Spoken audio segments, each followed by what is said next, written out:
Hello tout le monde, je vous retrouve aujourd'hui pour une nouvelle vidéo qui sera ma pile à lire du printemps.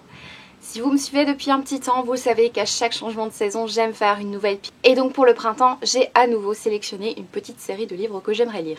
Comme d'habitude, je ne les lis pas tous, donc je choisis parmi la pioche que je vous présente. Mais ça me permet, moi, de choisir selon mes envies du moment, puisqu'en général, la pile à lire est assez variée. Avant de commencer cette vidéo, je tenais à vous parler de deux petites choses. La première, c'est une grande chose plutôt, c'est que nous avons dépassé la barre des 2000 abonnés. Alors ça fait un moment, mais comme je préfilme mes vidéos, je n'étais pas encore au moment où je devais absolument vous remercier. Et là, voilà, nous sommes 2039, donc je tenais sincèrement à vous remercier pour tous vos abonnements. Voilà, ça me fait plaisir. Évidemment, toutes les personnes qui sont là depuis le début, les nouvelles personnes, voilà, je voulais vraiment remercier tout le monde. Bien sûr, il y aura un concours, je vous remercierai. Ça viendra, je ne sais pas encore quand, puisque je m'y prends un petit peu tard pour contacter les maisons d'édition et moi-même pour vous chercher des petites choses qui vous feraient plaisir. Mais sachez que je tiens à vous remercier du fond du cœur pour votre présence tout simplement. La deuxième chose dont je voulais vous parler, c'est que vous le savez, au départ, ma chaîne était consacrée à la beauté et plus précisément à la beauté au naturel, ou en tout cas à la consommation naturelle, puisque je parlais pas forcément que de beauté. C'est vrai que ces temps-ci, j'ai aucune inspiration beauté. Je sais pas quoi faire comme vidéo, je suis là à regarder mes produits et j'ai vraiment la flemme. Et donc, voilà, c'est quelque chose en ce moment, je me dis, est-ce que je vais devenir une chaîne complètement booktube? Je n'en sais rien. Je pense sincèrement que je vais continuer à parler de beauté au naturel parce que c'est quelque chose qui me tient à cœur. Donc je vais encore vous en parler, mais sachez que pour ceux qui ne me suivent uniquement que pour les vidéos beauté, sachez que voilà, il faudra attendre encore un petit temps avant que je vous fasse une vidéo parce que j'ai pas envie de vous faire des vidéos juste pour vous en faire alors que j'ai aucune inspiration. J'ai prévu de vous faire un jour une vidéo sur le minimalisme, je ne sais pas encore quand ni comment je vais la faire, mais je vous en parlerai prochainement. Mais voilà, je sais que j'aurai peut-être une centaine de désabonnements, et bien tant pis, voilà. C'est pas très grave, je me dis, je préfère parler sporadiquement de beauté avec tout mon cœur plutôt que vous en parler 2 fois par mois à contre-cœur. Donc voilà pour la petite parenthèse. Je vais passer maintenant à la pile à lire de printemps. Alors vous le savez, j'aime bien parler un petit peu des livres quand je les présente, mais cette fois-ci je vous avoue que comme il y a beaucoup de livres à vous présenter, je vais juste vous montrer le livre, vous dire 2-3 mots dessus parce que j'ai pas envie de 1 que cette vidéo soit trop longue et de 2 en général les livres je vous les ai déjà brièvement présentés dans des book hauls et je vous en parlerai de toute façon en point lecture. Donc je vais vous présenter ma sélection et n'hésitez pas comme d'habitude à me dire en commentaire si vous voulez faire une lecture commune avec moi sur un ou plusieurs titres, ça me fera vraiment plaisir. Pour le moment les lectures communes que j'ai faites ça a été vraiment un vrai régal, du coup voilà, ça me fera plaisir. Je vais prendre les livres comme ils viennent. Donc le premier que je trouve dans ma pile à lire de printemps, c'est un livre que je ne suis pas sûre de lire au printemps, mais c'est le genre de livre que je mets à chaque saison. Et ça fait 1 an que je les mets dans ma pile à lire chaque saison et à chaque fois je ne les lis pas. Je pense que ça va être un challenge hein, si je ne le lis pas cette fois-ci, c'est que j'ai vraiment pas envie de les lire. Du coup j'avais décidé de mettre La Ronde des Saisons, tome 4, Scandale au printemps de Lisa Kleypas. C'est une saga qui à l'époque me tentait beaucoup, maintenant un petit peu moins, mais je sais qu'il y a des moments comme ça, peut-être en avril, où j'ai envie de lire une romance détente, sans prise de tête. C'est un tome 4, mais nous sommes sur un couple différent que lors de chaque tome. Donc je pense pas que ça me posera de gros problèmes. Donc je pense que c'est un livre que je risquerais de lire au cours du mois d'avril ou lors de mes petites vacances. Ensuite, j'aimerais beaucoup lire le premier tome de la grande saga des Rougon-Macquart de Zola. Il y a certains auteurs comme ça que j'aime lire dans l'ordre de sortie et dans l'ordre de leur saga. Et Zola en fait partie. Et du coup j'aimerais commencer les Rougon-Macquart. Alors attention, je ne suis pas sûre de tous les lire, c'est-à-dire qu'il y en a certains qui me tentent, il y en a même 6 qui me tentent énormément et du coup je me dis que je vais quand même les mériter, les faire attendre et du coup j'aimerais quand même les lire dans l'ordre, mais si franchement le premier tome me plaît pas du tout, je vais tout de suite passer à ceux qui m'intéressent vraiment. Je suis pas sadique non plus, mais c'est vrai que les 3 livres de Zola que j'ai lus de toute ma vie, je les ai beaucoup aimés, donc voilà, je pense qu'il y a beaucoup de chances que je les aime. Du coup, voilà, je vais essayer de lire La Fortune des Rougon de Zola. Ensuite, un livre pour lequel j'ai un attachement assez sentimental C'est Peine de cœur d'une chatte anglaise de Balzac, et comme ça parle un petit peu d'amour, je me dis que ça va bien pour le printemps. Voilà, j'ai des souvenirs très forts avec cette histoire. Je ne l'ai pas lu en entier, mais je connais l'histoire pour avoir travaillé certains extraits. Donc c'est un conte animalier, c'est une nouvelle animalière qui faisait partie d'un collectif quand il est sorti, et moi ça me tombe beaucoup. C'est clair que je suis pas sûre de passer un moment hyper joyeux. Je dis pas que c'est une histoire triste, mais c'est simplement que ça me rappelle des souvenirs en fait. Je pense que je vais être un brin nostalgique lors de cette lecture, mais j'ai vraiment envie de me lancer assez prochainement dans les peines de cœur d'une chatte anglaise. Ensuite on passe à un tout autre genre, donc vous le savez sur ma chaîne je passe de la romance au new adulte, à la dystopie, au fantastique, à la fantasy, au thriller et au classique. Ça c'est moi, j'aime bien varier hein, parce que sinon on s'ennuierait en fait dans nos lectures. Et du coup j'ai envie de lire L'innocence des bourreaux de Barbara Abel. Honnêtement, j'aurais bien voulu lire Je sais pas de Barbara Abel, mais sachant qu'il coûte toujours 22,70 €, j'attends qu'il sorte en poche pour le prendre.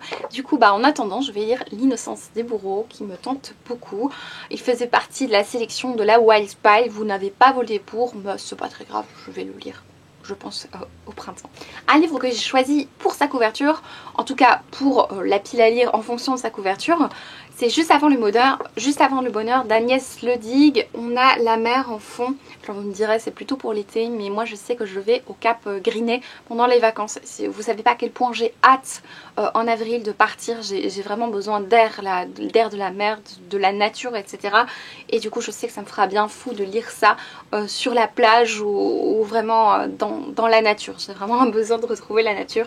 Et du coup j'ai vraiment hâte de commencer cette lecture. Je sais que c'est une lecture assez triste par contre. J'ai l'impression que ça pourrait ressembler à Agnès Martin-Lugan. Alors j'espère qu'il n'y a pas le côté un petit peu cliché que j'avais retrouvé dans Agnès Martin-Lugan. En tout cas le seul livre que j'ai lu. Mais je sais que ça a touché beaucoup d'entre vous. Je pense à Perrine. Si tu regardes cette vidéo, je te fais de gros coucou. Je sais que tu as beaucoup aimé ce livre. Du coup voilà, ça me ferait plaisir de le découvrir. Un livre que j'ai choisi pour le printemps en fonction de son nom. Alors ce sera la parenthèse personnelle de cette vidéo. En avril avec mon compagnon nous fêtons nos 6 ans. Et c'est le 1er avril et j'ai décidé ce jour-là de lire Fabien de Marcel Pagnol. Fabien étant le nom de mon compagnon, c'est une pièce de théâtre. Alors c'est un livre qui, je ne sais pas de quoi ça parle, j'imagine que ça parle d'un garçon qui s'appelle Fabien, hein. Mais je veux pas en savoir plus, j'ai envie vraiment de le découvrir à l'aveugle. Ça va me faire vraiment plaisir ce jour-là de pouvoir lire ce livre. J'ai pas grand chose d'autre à dire si ce n'est que Pagnol, c'est toute mon enfance. Voilà, Marcel Pagnol, ça me rappelle tellement de moments de vacances en fait avec ma famille. Donc on regardait les films de Marcel Pagnol quand on était en vacances et du coup ça me rappelle tellement des bons moments que j'ai très envie de me replonger dans un Pagnol. Il y a certains auteurs, comme je vous l'ai dit, j'aimerais bien les découvrir dans le bon ordre, donc c'est-à-dire dans l'ordre de sortie. Et donc Maupassant en fait partie puisque j'aimerais découvrir Une vie. Alors j'ai déjà lu 2 Maupassant précédemment, mais c'est pas grave, je vais recommencer mon cycle Maupassant avec Une vie qui est son premier roman. Je pense que c'est un roman que je vais prendre en vacances puisque bon, ça parle de Normandie, c'est pas précisément là où je vais, mais ça me rappelle vraiment toujours le mois d'avril, la Normandie, puis c'est une peinture de l'époque, donc ça me fera vraiment plaisir de découvrir la France du 19e siècle. C'est un livre qui fait pas plus de 200 pages et j'ai l'intention au cours du mois d'avril de refaire un petit challenge, une semaine, petite lecture, parce que je trouvais ça passionnant et je crois qu'il fera partie de cette semaine-là parce que voilà, il est pas très long et bon, c'est écrit extrêmement petit, mais je sais que la plume de Maupassant en général c'est une plume que moi personnellement je lis quand même assez rapidement. C'est une plume que j'aime beaucoup et qui se lit quand même assez rapidement. Donc voilà pour ce livre. Ensuite un livre que j'ai très envie de lire depuis un moment, on en avait parlé en classe et du coup ce qui m'a donné encore plus envie de lire ce livre c'est Pauline, avec sa vidéo dernièrement qui était une superbe vidéo. C'était sa vidéo sur le portrait de Dorian Gray d'Oscar Wilde. Je n'ai pas encore lu le portrait de Dorian Gray, ça me donne très envie de découvrir. Voilà, pas besoin d'en dire plus, hein, moi ça me tente beaucoup. Ensuite, j'aimerais beaucoup découvrir Virginia Woolf. Alors pourquoi tout d'un coup j'ai envie de découvrir Virginia Woolf? Parce que j'ai lu un livre, un thriller qui se nomme Amelia de Kimberly McCree. C'est un livre assez connu, hein, dont on a beaucoup parlé dernièrement. Et en fait, l'héroïne dans Amelia est extrêmement fan de Virginia Woolf. Elle a lu tous les Virginia Woolf, elle en a beaucoup parlé. Du coup, dans le livre, ça m'a donné mais super envie de lire un livre. J'avais envie de lire Une chambre à soi parce que ça aborde vraiment le féminisme à l'époque de Virginia Woolf. C'est vraiment quelque chose qui m'intéresse beaucoup. Mais je me suis dit voilà que je n'allais peut-être pas encore acheter un nouveau livre et du coup j'allais me contenter d'un livre que j'ai déjà, c'est-à-dire Mrs. Dalloway de Virginia Woolf, qui fait un peu plus de 200 pages, donc il fera également partie du petite lecture que j'aimerais refaire. Ça me tente beaucoup. Je sais que Virginia Woolf apporte une grande importance à la place de la femme dans la société, que ça se ressent beaucoup dans ses œuvres et ça m'intéresse mais tellement, comme ça je pourrais lire Une chambre à soi par après. Alors comme nous sommes au printemps, j'ai envie de lire quelque chose un peu sulfureux, hein, avec l'arrivée des beaux jours. Je vous en ai parlé dernièrement, j'ai envie de lire du Sade. Et du coup je vais découvrir Sade avec La philosophie dans le boudoir. C'est un roman philosophique qui alterne discussion philosophique avec questions pratiques, hein, puisque c'est une jeune femme eugénique qui va se faire éduquer. Moi ça me tente beaucoup et du coup ça je vais lire également, petite lecture. Il fait 115 pages, ça devrait passer comme une lettre à la poste, sans mauvais jeu de mots. Un livre que j'ai mis là dernièrement dans ma pile à lire alors que j'avais déjà 20 livres. Voilà, j'en ai rajouté un en plus, il s'agit de Le journal d'Aurélie Laflamme, tome 2, sur le point de craquer d'India Desjardins. Il était dans ma pile à lire d'hiver. Mais je me souviens d'avoir découvert le tome 1 en avril dernier. Je me suis dit que, à mon avis, j'aurais envie de me lancer dans un livre de ce genre. Ça se lit très très vite, c'est très agréable. Et du coup, j'ai hâte de me plonger dans ce journal intime de cette adolescente complètement loufoque, avec toujours une plume extrêmement agréable, extrêmement fluide et très très humoristique, et la plume d'India Desjardins. J'ai l'intention de lire un VO, alors c'est un des seuls livres que vous avez déjà vu dans la pile à lire de printemps de l'année dernière. J'aimerais le lire cette année, j'ai une raison supplémentaire de le lire cette année, puisqu'il s'agit de Fangirl de Rainbow Rowell. C'est un VO, donc comme je vous l'ai dit, l'année passée je l'avais pas lu parce que j'avais eu la flemme, hein, voilà, c'est toujours le cas. Mais là je me dis que j'aurais très envie de le lire vu que je possède Carry On, qui est la fameuse fanfiction qu'on retrouve dans ce livre. Alors est-ce que c'est mieux de lire Carry On avant ou Fangirl avant? Je n'en sais rien.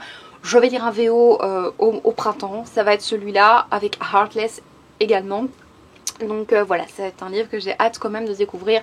Même si c'est vrai qu'on en a tellement parlé à l'époque que ça m'avait un petit peu déstabilisée. Vous savez, quand on parle trop de livres, parfois ça me dégoûte un petit peu. Du coup là, je pense que c'est le moment puisque plus personne n'en parle.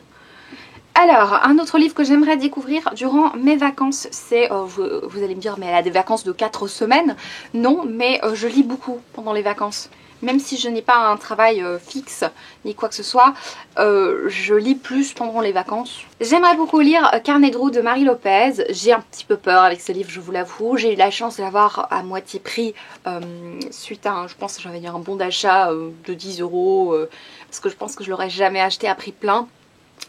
Il me stresse un peu ce livre où il y a eu du bon comme du mauvais, mais je me suis dit que j'allais me faire mon propre avis, j'avais envie d'en savoir plus. Angel Phoenix, moi je la regarde, je l'admire beaucoup cette fille, je respecte beaucoup son travail parce que c'est une bûcheuse et ça se voit, ça se sent. Bien sûr, c'est pas au niveau de l'éthique, c'est pas forcément celle que j'aime le plus suivre, mais au niveau de sa personnalité et de son courage en fait, tout simplement, j'aime beaucoup la suivre et ses vlogs sont toujours très intéressants parce que c'est une fille qui fait des trucs de fou dans sa vie quoi. Moi j'aime bien regarder ses vlogs et puis c'est pas une fille complètement débile non plus, donc ça me fera plaisir de lire son livre. Ensuite, un livre que j'ai lu en avril dernier et que j'ai acheté assez récemment au salon du livre, à la foire du livre plutôt de Bruxelles, il s'agit de Transcendance de Kathleen Deadweiler. C'est un tome 2 d'un diptyque, alors autant vous dire que j'ai hâte de le lire. Donc c'est la suite d'Immaculée qui nous parlait d'une jeune fille qui était enceinte alors qu'il n'avait jamais couché avec personne. Donc ça va faire un scandale de fou dans son lycée. Son petit ami ne la croyait pas, forcément je peux comprendre. Et du coup il y avait un grand mystère qui planait sur cette fille. Et moi j'avais pas mal aimé ce livre, j'avais trouvé très addictif malgré le fait qu'il avait quand même des défauts comme souvent en young adulte. C'est souvent ce que je reproche, c'est qu'il y a toujours des petites choses qui me dérangent. J'ai jamais eu un coup de cœur phénoménal pour un young adulte. Et j'ai très envie de découvrir la suite parce que visiblement nous suivons la fille de l'héroïne du tome 1. Ça me tente bien parce que des terroristes font sauter une bombe à Disney World. un côté un peu fin du monde que j'adore. Alors dans les livres, uniquement dans les livres et dans les films. Voilà, c'est ce genre de sujet qui m'intéresse beaucoup et voir comment les auteurs l'exploitent. Et donc c'est un diptyque, donc alléluia, on n'a pas encore 5 tomes qui nous attendent, donc ça j'ai hâte de découvrir. Ensuite, un livre qui je pense être assez dystopique, c'est un livre je pensais l'avoir lu quand j'étais beaucoup plus jeune. Et en fait, il n'est pas du tout abîmé ni quoi que ce soit, du coup j'ai décidé de le lire cette année. Il convient bien pour le printemps puisqu'il s'appelle Le dernier jardin éphémère de Lorraine De Stefano. C'est un monde dystopique, les enfants sont immunisés contre toutes les maladies, mais par contre ne vivent pas plus vieux que 25 ans. Voilà. Ça peut être vraiment sympa, je sais plus si je l'ai lu ou pas, comme ça fait très longtemps. Et je me dis que c'est l'occasion de voir ce que j'en pense maintenant à mon âge. C'est un livre qui est sorti en 2011, je pensais que je l'avais depuis plus longtemps, mais non, ça fait 6 ans que je l'ai, il est sorti en 2011. Le début du retour de la dystopie ça existe depuis très longtemps, mais il y a eu une espèce de flambée, une montée de la dystopie. Et là c'était le début du retour de la dystopie, donc je me dis que ça peut être sympa. Je pense que c'est un livre du coup qui sera peut-être un peu plus original que ceux qu'on peut lire maintenant en dystopie. Un autre livre jeunesse que j'aimerais beaucoup lire ce printemps, à chaque fois je le retardais parce que je me dis bah si je l'aime bien je vais devoir acheter le tome 2 et comme j'ai pas forcément les moyens d'acheter toujours des livres grand format, je le retarde, mais là je ne peux plus attendre. Je veux lire ce livre, il s'agit de Shadowland de Kate Bryan, publié chez Bayard. Ça parle d'une jeune fille qui retrouve sur son lit une lettre où il est marqué on se retrouvera bientôt. Je ne sais pas de quoi ça parle et les gens laissent planer un mystère sur ce livre, mais du coup voilà, c'est un livre moi qui me tente beaucoup, hein. Il a l'air hyper addictif, il n'est pas écrit trop grand pour une fois et voilà, je pense que ça va être un plaisir de le lire au printemps. De nouveau retour de la saison des amours, j'aimerais lire Premier amour d'Ivan Tourguenieff. Je l'avais déjà lu je pense il y a des années, mais j'aimerais retrouver cette histoire. C'est l'histoire d'un jeune homme qui tombe amoureux d'une princesse, la fille, une princesse. Et il s'avère que cette jeune fille est amoureuse du père du jeune homme. Il fera partie des livres que je prendrai avec en vacances, hein, des livres tout petits. Alors j'ai dit à ma maman, puisque je pars avec eux en vacances, du coup, bah, comme on part, je vais pouvoir lire. Et maman me répond, mais c'est les vacances! Et je ne comprends pas cette phrase. Donc moi, c'est les vacances, donc je lirai. Donc voilà, je le prendrai avec. Une relecture que j'aimerais faire, il s'agit des Hauts du Relevant d'Emily Brontë. Je l'ai lu il y a fort longtemps, du temps où je puisais dans la bibliothèque du quartier. Je pense que j'ai lu tous les livres que je pouvais lire, en tout cas de la bibliothèque du quartier quand j'étais plus jeune. Et du coup, bah voilà, je vais le lire dans cette édition. Alors j'ai un petit doute sur cette édition, il est marqué nulle part texte intégral. Il me semblait que le livre était un petit peu plus gros. Quand je l'avais lu, il était plus petit, plus gros. Et oui, c'est vrai que c'est écrit extrêmement petit, donc peut-être que c'est... Oui, c'est écrit petit, zut alors. Bah voilà, j'espère de tout cœur que c'est un texte intégral, puisqu'il est marqué nulle part texte intégral, et j'ai un petit peu peur. Là, ce sera très agréable durant mes vacances. Vous allez voir, sur 2 semaines, je vais lire 20 livres. Voilà, j'ai décidé.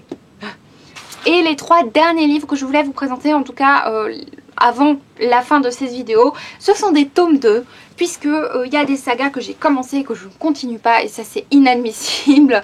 Voilà, je les commence, c'est toujours comme ça, j'arrive pas à continuer mes sagas, mais là c'est vraiment des livres dont j'ai acheté le tome 2, donc il faut que je les lise, et surtout que je les ai lus il n'y a pas tellement longtemps, donc je m'en souviens encore, donc il est temps que je les lise.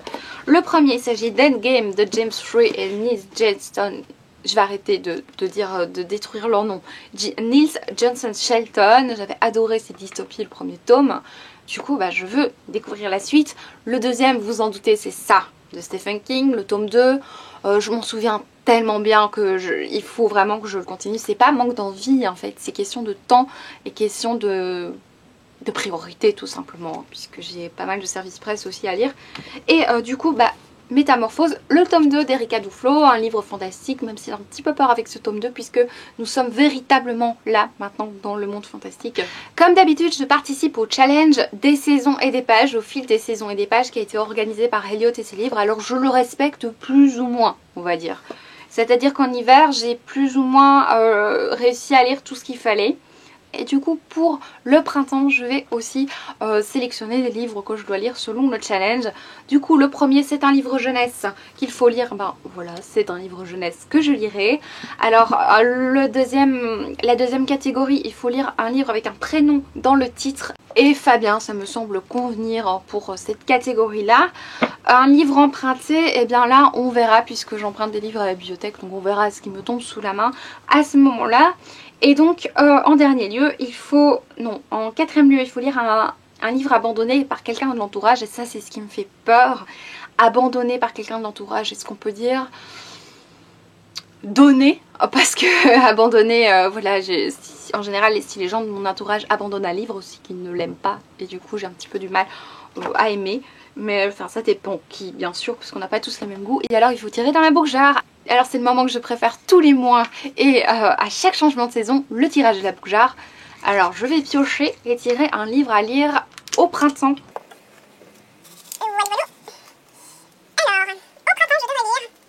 Gros suspense. Maybe Someday de Colleen Hoover et ça tombe super bien parce que j'ai très envie de lire ce livre. D'ailleurs j'avais complètement oublié que je l'avais reçu. Donc voilà, c'est tout pour cette pile à lire du printemps. Je sais qu'elle est assez énorme. Je pensais sincèrement vous faire une pile à lire de 10 livres mais il y avait tellement de choses que je voulais mettre dans cette pile à lire que pour finir j'ai fait comme d'habitude, j'en ai mis beaucoup. Et bien voilà. J'espère sincèrement que cette vidéo vous aura plu. À nouveau, si vous avez envie de faire une lecture commune pour un de ces livres, n'hésitez pas à le dire en commentaire. Si vous en avez lu également, n'hésitez pas à me dire ce que vous en avez pensé. Moi ça me ferait plaisir de voir vos piles à lire pour le printemps si vous faites des piles à lire à chaque changement saisonnier. Je vous retrouve bientôt pour une vidéo qui sera certainement un point lecture puisque j'en fais beaucoup ces temps-ci vu que j'ai pas mal de livres que j'ai lus. Donc moi je vous retrouve bientôt pour une prochaine vidéo. Ciao!